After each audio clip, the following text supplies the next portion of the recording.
What's up, guys? Today we're going to be talking about Cha-Ching, A Ritual of Bone by Lee C. Conley. Guys, this is a dark fantasy tale where the dead don't die, they rise and terrorize. Let's get into it. A Ritual of Bone takes place in a medieval landscape where times are simple. That is, before a group of academics decides to push the boundaries of their knowledge. And if old school sci-fi taught us anything, it's that playing God is a bad idea. And it's no different here. Now that the rest of the world is basically oblivious to this ritual, they are all in for a horrible surprise.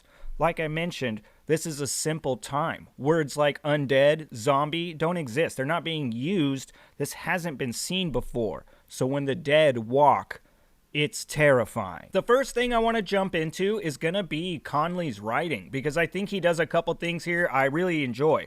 For one, his world building is really good. I feel like this medieval world of his has been fleshed out, and he's got some really beautiful descriptions at times, as well as he's good at like setting the scene, like guiding the reader into the moment. It's just done really well, which this feeds into how he's able to capture an atmospheric feel. So there are moments where you really do get the creepy vibe and the horror elements, and I just think he's really doing a good job in these areas. The next thing I'm going to do is kind of tiptoe around the contents in this book. I don't want to spoil anything, but there's some things that just surprised me, okay? And I think they need to be conveyed, because people are going to pick this book up. They'll be like, oh, it's a fucking undead zombie book, whatever, you know? Maybe they're played out with zombies. I think Conley has done something new, especially within the dark fantasy genre. Like I said, this is not like malicious magic at work. It's more like men that just don't know that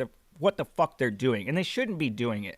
It almost plays on a sci-fi trope, which is cool. It's kind of refreshing. But I also want to mention, in case someone's like trying to get into this because they want a zombie apocalypse, that's not exactly what this thing is about, okay? You got to remember, it's never happened before. So now people across the land are kind of going into these like little investigations, just trying to figure out what the fuck is going on. And it really kind of reminded me of that Netflix show. I think it's called The Kingdom or Kingdom. It's about a feudal, I think it's a feudal Korean kind of time. And they're doing the same thing. They're investigating, trying to figure out what the fuck these undead are. And it is cool, okay? But just don't be expecting a zombie apocalypse or, you know, a played out zombie tale. My one major criticism out of this book is definitely going to be with the character work. The characters don't necessarily feel super fleshed out, or at least they don't have that feeling that like where a character is going to stick with you. In fact, most of these characters, I remember them for their profession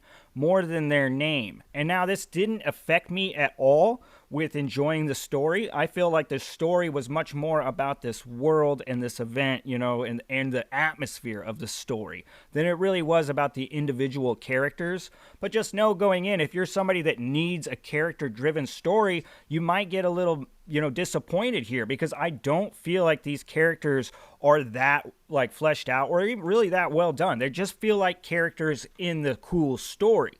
Any of them could have died and it wouldn't have bugged me at all. But once again, too, like I'm saying, this didn't affect me really enjoying this story. Next, I want to talk about the action and just the blood and guts and gore in the book, because it's great. It's not as much as I thought that there was going to be, but when it's on the page, it's really well done, and it really caters to the atmosphere that he's already put on the page. So it just, you know, you're already feeling creeped out, but now you're bloody and creeped out. Now, as far as my 2 cents for the slow and the struggling, yes, absolutely, A Ritual of Bone could be for you, especially if you guys are looking for something that has a good creepy atmosphere that's within the fantasy genre. Now, I don't see Lee C. Conley's writing posing too many problems for you guys either. I think that he has a very nice writing style. He's descriptive, and he can bring that atmospheric feel, which is a lot of fun to enjoy, and this book is pretty short, so you're going to be able to pick it up, finish it in no time. I think there's just a lot of stuff there that's in your favor. So if it sounds like something you're into,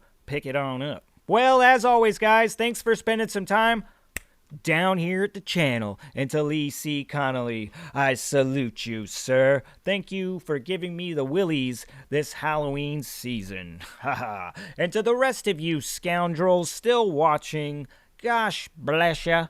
From the bottom of my black heart, do as you will in that comments section, 'cause I know you will. Peace.